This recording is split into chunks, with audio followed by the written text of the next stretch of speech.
Welcome guys to the Slowpoke. Well, now Alakazam V Full Art in Vivid Voltage is one of the most gorgeous cards I've ever seen, and has a pretty nutty attack on face value. We just got to make sure our opponent can't play any cards from their hand. How are we gonna do that? Let's have a look.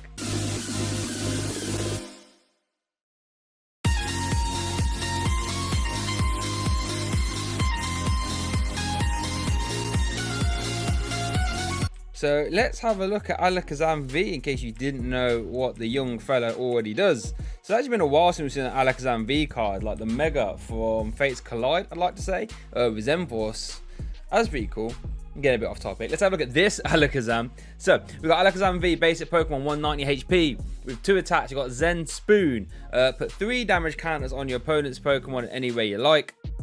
I'm always a big fan of 1 energy attacks. You never know when they're going to come up. This is turn 1 spread at the very worst, and at the very best is cleaning up missed KOs. So that's a big tick box for me. And then we've got Mind Ruler. For 2 Psychics, you do 30 times the amount of cards in your opponent's hand. So if there are 5 cards in their hand, you do 3, 6, 9, 12, and 50. I'm good at my maths. So you can see if they have 6 cards in hand, you 2-shot on pretty much everything. Always fun.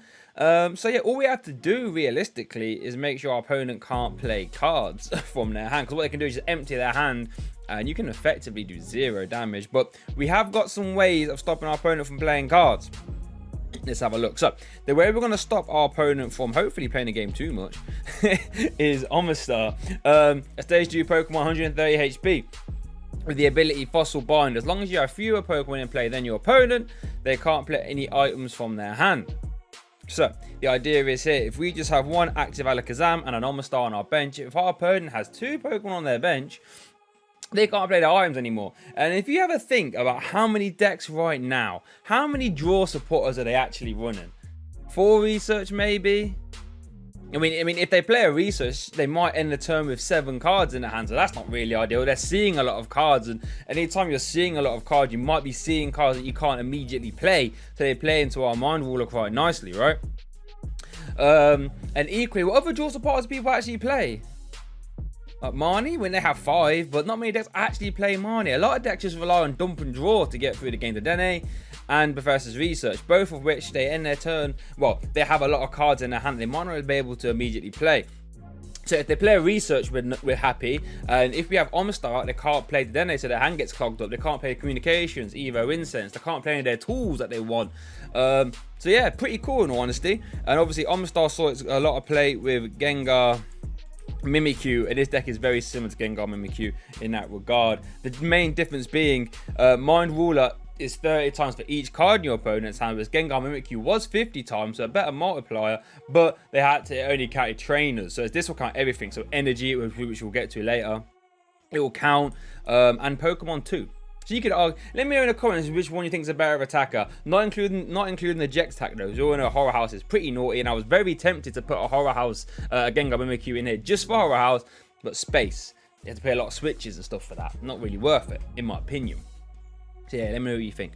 So we play forward unidentified force. Now we're not playing the Fossil Lab route.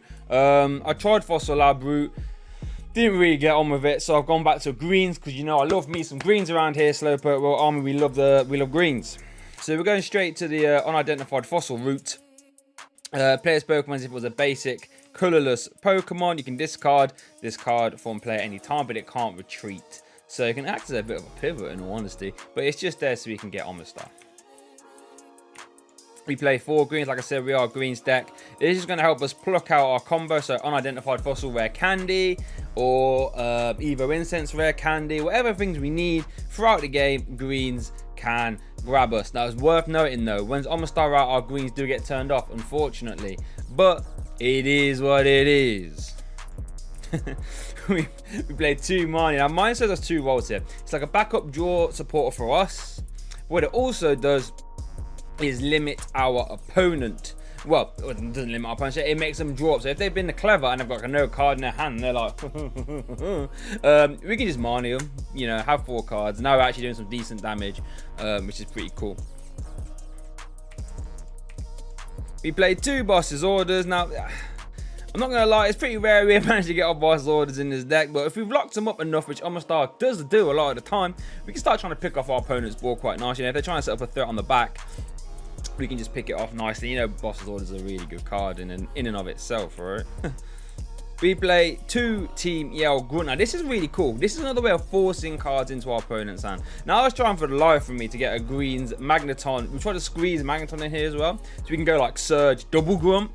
But man, that was some space, and I mean, I could never actually get it down to the point where I think it'd be good enough. But yeah, Team Yell Grunt, which lets you put an energy attach one of your opponent's Pokemon into their hand. So that's like a +30. +30 for our Mind Ruler. Pretty nice. Whilst being disruptive as well.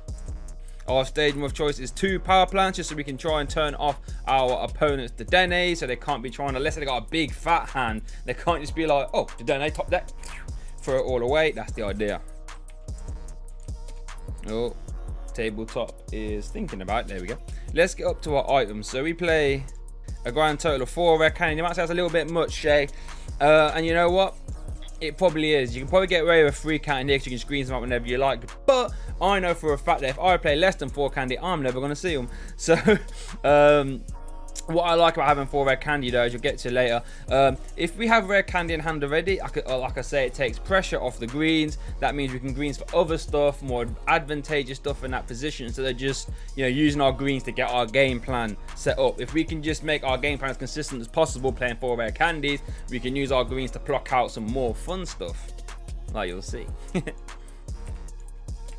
4 turbo patch. This is our energy acceleration, because there isn't any energy acceleration for psychic at this moment in time. So you got to believe in the flips. You know, if you play 4, all we really need is like 1 or 2 in the game to carry us through.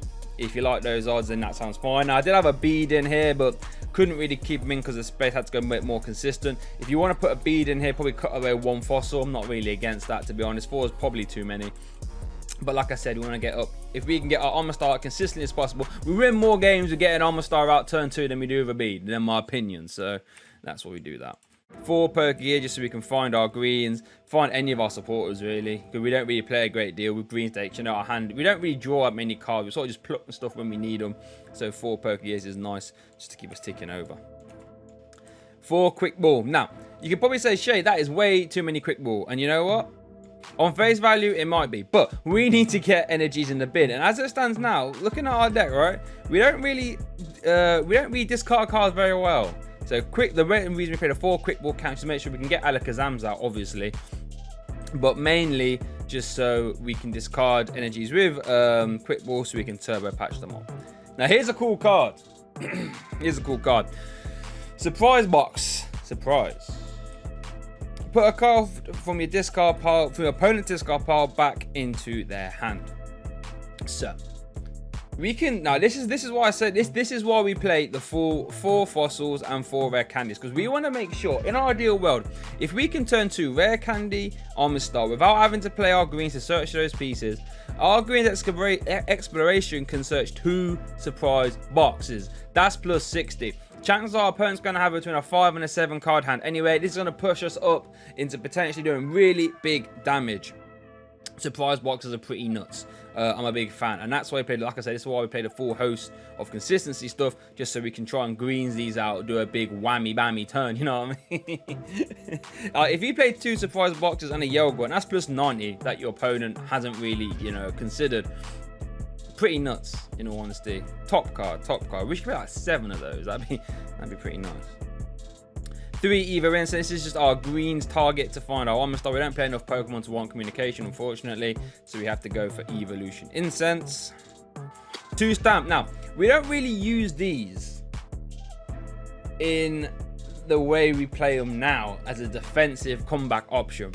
I use these aggressively. So if our opponent plays their hand down, so like 3 or 4 cards, right, in the early turns, and like I said, if we have rare candy Omastar in hand, we don't have to greens for those pieces. We can do some funny stuff like greens for reset stamp, surprise box. So now their hand's at 6, and we can surprise box a 7th. And that's a lot of damage. What's that? 3, 6, 9, 12, 50, 180. 2, 3, 6, 9, 12, 50, 180. 210. See, that's a lot better. That's a lot better. Now, so I'm thinking, bearing in mind, you're thinking, Shay, 210, that's not really that great. Listen, when we item lock them as well, our opponent isn't going to be able to do exactly what they want to do. 210 is good. That's good. I'm a fan. So, and that's why I played 2 reset stamp. You could cut 1, but I found myself doing that aggressive stamp quite a lot. 2 air balloon. This is just to act as a pivot on our Omastars, really. That's the only reason we play them, so they can't get boss's order strap. We play 1 energy spinner as well, because we are greens deck, so we can always greens, so our greens can effectively finance energy. Pretty cool. Now, don't forget, we are psychic type now, fellas. We can play the horror energy. Another way we can make up damage nicely. Obviously, this provides a psychic energy as long as it's attached to a psychic Pokemon. And if this Pokemon's in the active spot and takes damage from opponent's attack, we put 2 damage counters back on them. So another way to add up some damage. And then, what is it, 5? Oh my lord. Oh. Should be 5, right? 1, 2, 3, 4, 5. Yeah. And then 5 basic psychic energies to round off the list. Like there's not really a lot of energies, but again, space is super tight in this deck. So we've had to cut corners somewhere, and energy is where I've done it. So let me just tidy this up for that last the last shot that I know everyone just skips to the end for anyway. But there we go. So there is the list. Let me know what you think. Alakazam V, do you think it's actually going to be any decent? I think it'd be a fun little rogue.